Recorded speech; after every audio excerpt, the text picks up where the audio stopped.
मेरे अजीज साथियों, आप सभी को डॉक्टर विजय अग्रवाल का नमस्कार। मित्रों, आज के इस AFEIS.com के लाइफ मैनेजमेंट में मैं आप सभी का पूरे उत्साह के साथ स्वागत करता हूं। मित्रों, आज के लिए जो मैंने विषय चुना है, यह विषय भी आप लोगों में से ही किसी प्रिय मित्र ने सुझाया है और यह विषय है पावर ऑफ ग्रेटिट्यूड, जिसे आप हिंदी में कहेंगे कृतज्ञता की शक्ति।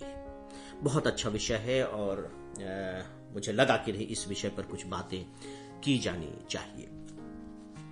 फ्रेंड्स, दरअसल कृतज्ञता क्या है आप सब जानते हैं। कृतज्ञता का मतलब है कि जिस व्यक्ति ने भी हमारे लिए कुछ किया है, कुछ बेहतर किया है, हम उनके लिए कुछ कर तो नहीं पा रहे हैं।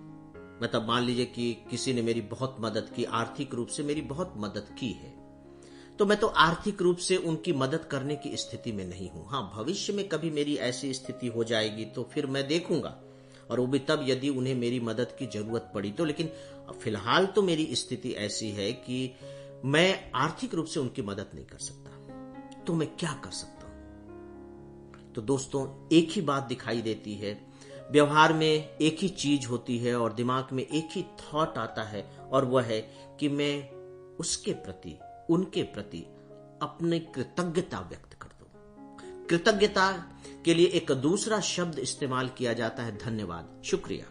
लेकिन मुझे लगता है कि धन्यवाद या शुक्रिया थोड़ा हल्का शब्द है। कृतज्ञता की तुलना में थोड़ा सा हल्का शब्द है, थोड़ा सा क्या बल्कि काफी हल्का शब्द है। धन्यवाद तो, शुक्रिया तो हम लोग छोटी छोटी बातों में भी कहते रहते हैं। किसी ने पानी का ग्लास ला करके दे दिया तो थैंक यू, अच्छी बात है, कहना चाहिए। एक व्यावहारिक बातें हैं, और मैं अपने इस लाइफ मैनेजमेंट के माध्यम से अपने आप सभी प्रिय श्रोताओं से कहना भी चाहूंगा कि जब भी इस तरह के अवसर आए, आप धन्यवाद कहिए, शुक्रिया कहिए, उन्हें थैंक्स कहिए, उन्हें अच्छा लगेगा। अगर भले ही वो आपका नौकर ही क्यों न हो, लेकिन अगर उसने एक काम किया है तो धन्यवाद कहिए। क्यों कहिए, मैं भी आपको बताऊंगा। कृतज्ञता उससे ऊपर का शब्द है। कृतज्ञता का मतलब है कि आपने जो मेरे लिए किया है, उसका मैं ऋण नहीं चुका सकता। मेरे ऊपर एक बहुत बड़ा ऋण है। यूं कह लीजिए कि आपने एक बहुत बड़ा उपकार किया है। इस उपकार के बदले में मैं आपको कुछ दे ही नहीं सकता, क्योंकि उस उपकार की कीमत जो आपने मेरे ऊपर किया इतनी ज्यादा है कि कुछ दिया ही नहीं जा सकता। आपके इस उपकार से मेरा हृदय गदगद है और मेरा रोम रोम रोमांचित है। तो मैं एक ही काम कर सकता हूं, और वो ये कि मैं आपके प्रति बहुत अधिक कृतज्ञता व्यक्त करता हूं। मैं आपके प्रति कृतज्ञ हूं। इसी को एक आर्थिक शब्दावली में आप कह लीजिए कि मैं आपका ऋणी हूं। और ये जो ऋण है, ये पूरे जीवन भर का ऋण है। बैंक से लिया गया लोन नहीं है जो 15 साल की EMI करने के बाद आप उसे चुकता कर देंगे। ये तो जीवन भर का चढ़ा हुआ ऋण है, क्योंकि इन लोगों की इन सब की कीमत इतनी ज्यादा होती है कि उसका भुगतान ही नहीं हो सकता। तो दोस्तों, ये कृतज्ञता है, राइट? अब आप देखिए कि हमारा विषय है पावर ऑफ ग्रेटिट्यूड। इसमें पावर कहां से आती है? दोस्तों, सच पूछिए तो जो थैंक यू है, ये हमारे मैनर्स में आता है।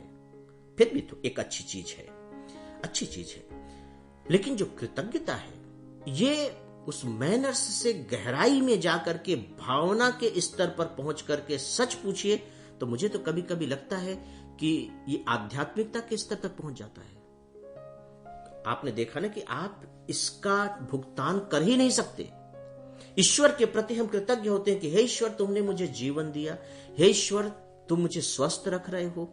हे ईश्वर, मैं इस उम्र तक भी अभी तक जीवित हूं, जबकि दूसरे मैं देखता हूं कि कम उम्र के लोग भी अकाल मृत्यु के शिकार हो जाते हैं। तो मैं तुम्हारे प्रति कृतज्ञ हूं। तुमने जो मुझे जीवन दिया है, जो तुम मुझे सुरक्षा दे रहे हो, इसके बदले में मैं तुमको दे क्या सकता हूं? और तुम खुद इतने शक्ति संपन्न हो, तुम्हें किसी की जरूरत ही नहीं है। तो मेरे पास बस यही कृतज्ञता है, और ये मैं आपको अर्पित करता हूं। इससे होता क्या है? इससे होता यह है फ्रेंड्स कि कृतज्ञता व्यक्त करके आप चेतना के स्तर पर, मैं चेतना के स्तर पर बात कर रहा हूं, चेतना के स्तर पर अपने आप को ऋण बना लेते हैं, ऋण मुक्त कर लेते हैं।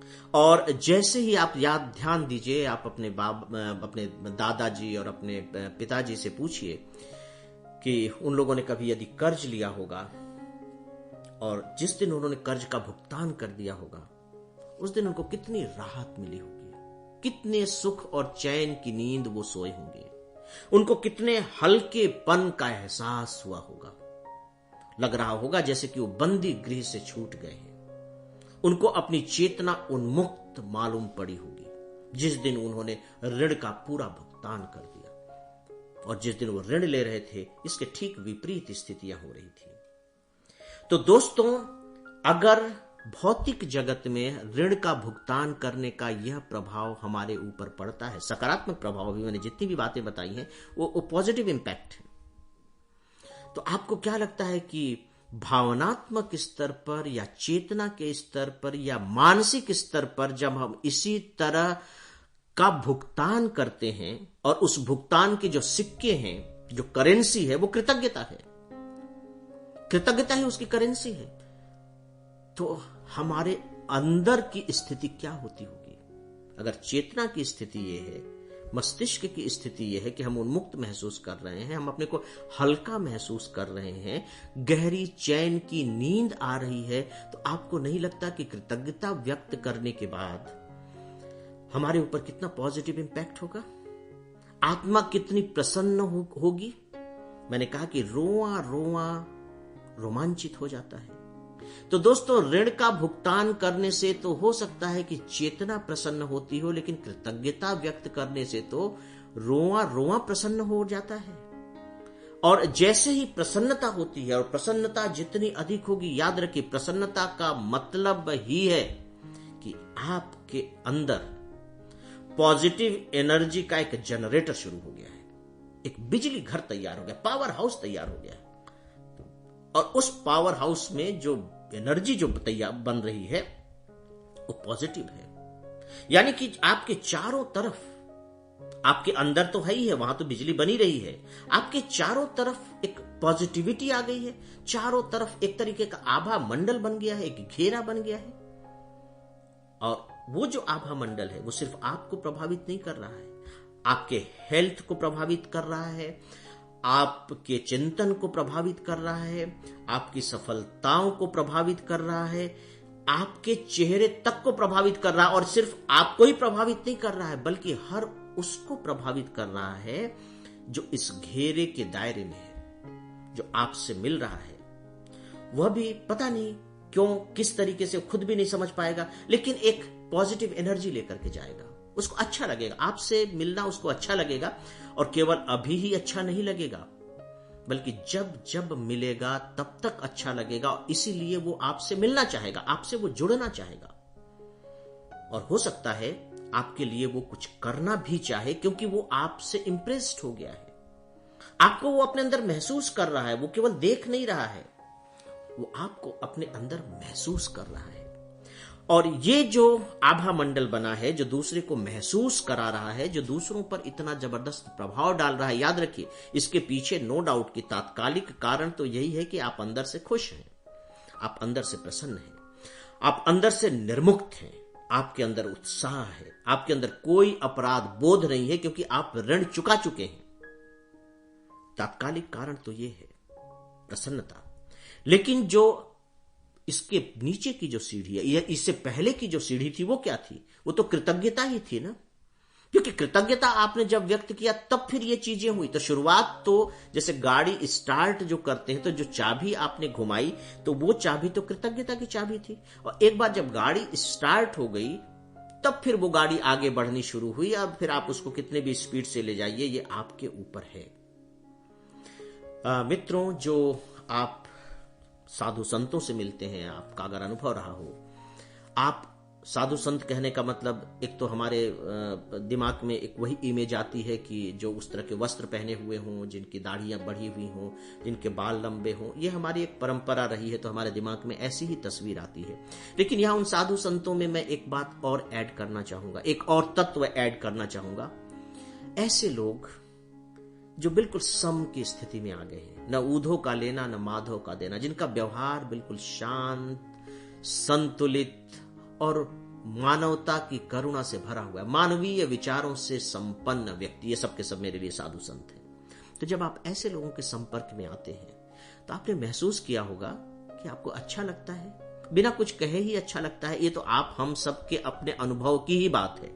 मैं कोई आपको कोई बहुत नई और अनोखी चीज नहीं बताने जा रहा हूं। हो सकता है कि सैद्धांतिक रूप से आपको ये चीजें मालूम नहीं हो, तो मेरी बातें थोड़ी सी उस तरह से अनोखी या अद्भुत लग रही होंगी। अदरवाइज अपने आप में कोई नई खोज नहीं है, कोई इन्वेंशन नहीं है, ये तो चल ही रहा है। मैं तो आपको केवल उस चलते हुए से आपका परिचय करा रहा हूं, बस दैट्स ऑल। आप महसूस करते हैं, अब अच्छा लगता है। तो मित्रों, अगर वह तत्व आपके अंदर भी आ जाए तो क्या दूसरों को अच्छा नहीं लगेगा? और आप देखिए कि जो साधु संत है उनकी परिभाषा क्या है। साधु का मतलब क्या हुआ? साधु का मतलब है साधना, जिसने साध लिया। साध का मतलब इच्छा भी होती है ना? गांव में बोला जाता है कि साध इच्छा। तो जिसने अपने इच्छाओं को साध लिया वो साधु बन गया। जिसने साधना कर ली, साधना के माध्यम से साध सद गई और साध सद गई तो वो साधु बन गया। अब उसको किसी से कुछ लेना नहीं है, किसी को कुछ देना नहीं है। तो जब आपने अपनी सारी अपेक्षाएं ड्रॉप ही कर दी, आपको किसी से कोई अपेक्षा ही नहीं है, तो अब तो आप जब अपेक्षा ही नहीं कर रहे तो जो भी आपको मिलने आएगा उसके प्रति आप कृतज्ञ ही होंगे ना, क्योंकि शिकायत की बात तो खत्म हो गई। शिकायत का आधार ही अपेक्षा होती है। उसको तो अब अपेक्षा ही नहीं है, तो उसके मन में किसी के लिए शिकायत ही नहीं है, किसी के लिए ईर्ष्या ही नहीं है। सबके लिए कृतज्ञता है, सबके लिए कृतज्ञता है। इसीलिए वो सबके कल्याण के लिए ईश्वर से प्रार्थना करता है। तो बेसिकली वो कृतज्ञता से भरा हुआ हृदय ही है जिसे हम सब साधु संत कहते हैं, और उनसे हम प्रभावित होते हैं। मित्रों, क्या अब आप इस बात का अनुमान लगा सकते हैं कि कृतज्ञता में कितनी पावर होती है, कितनी अधिक शक्ति होती है? इतनी अधिक शक्ति होती है जो न तो किसी पद में है, न किसी पैसे में है, और न किसी ज्ञान में है। कृतज्ञता की इतनी बड़ी ताकत होती है। तो मित्रों, इसके विज्ञान के बारे में मैंने आपको कुछ बातें बताई हैं। आप भी इसके छोटे छोटे टुकड़ों को तो महसूस करते होंगे। ऐसा नहीं कि कभी कभी जब आप किसी के प्रति कृतज्ञ होते हैं तो आपके अंदर भी वो चीज आती है, वो शक्ति आपके अंदर आती है। अगर ऐसा है तो बस उसे इनलार्ज कर दीजिए। आप देखिए कि कितने शक्तिवान आप होते चले जाएंगे। और मैं शक्तिवान कह रहा हूं तो मैं आत्मा की शक्ति की बात कर रहा हूं, चेतना की शक्ति की बात कर रहा हूं, मस्तिष्क की शक्ति की बात कर रहा हूं। तो दोस्तों, इसी के साथ ही अब आज के इस लाइफ मैनेजमेंट को मैं यहीं समाप्त करना चाहूंगा। इजाजत चाहता हूं। नमस्कार।